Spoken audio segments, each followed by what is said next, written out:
This is yet another video on how to run West Pullman Tower, and I'm starting out down here at Hobart, Indiana, because Hobart's kind of special. It's a nexus for both the dispatcher and the tower operator. This is where the authority ends of West Pullman Tower, and this is where it begins for the dispatcher, or vice versa. Three things going on down here at Hobart you need to be aware of. Starting on the left, this is the stamping plant. Don't look inside the building yet. These are 6 tracks that the stamping plant job will work, and the Chicago turn will also be picking up and dropping off cars here. Now I mentioned that because they're going to have to run around their train at some point. So when the stamping plant job comes out of Chicago, here's Chicago is that way, so they're going to come down the hill. You're going to route them down the right hand or the correct main. They'll cut their engine off and go down to the crossover, way down there at White Lake. We'll take a closer look at it in a minute. They'll come back, get on the other side of their train, and start to switch the plant.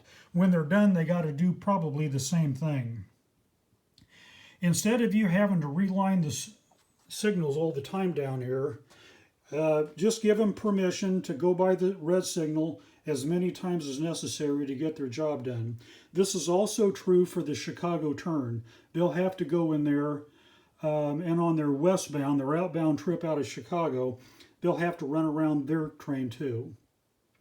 Okay, now we're going to look inside the stamping plant building because that's actually a staging yard. One of the trains has already left, so you'll be getting 5 trains out of here and 5 trains in. And the way they get in and out is this switch right down here. And the crew will be working that switch themselves. That is not a power switch. But the fact is, that was my hand. The fact is, when they come out of the stamping plant, I'm getting my hands in the way here, I'm sorry. They'll run about 4 or 5 feet and they hit your home signal to Hobart, Indiana, right there. So they got to call the dispatcher, come out on the main, that's the Pennsy main, call you, and then you can line them up the hill. Vice versa, coming down the hill, you're going to have to line them the wrong main, the left-hand main, and again they'll line themselves in and close the switch behind them. Now let's talk about the commuter train. And again, I'm going to swing around, coming out of Chicago, coming down the hill. They've already stopped at West Pullman Depot. Now they'll stop here at Hobart, Indiana. They'll pause 3 minutes. You will have lined them down the correct main, the right-hand main. And we're just going to go, because their next and last stop is Hobart, Indiana. We're coming up on White Lake crossover. There it is. And there's the commuter train paused at Fort Wayne.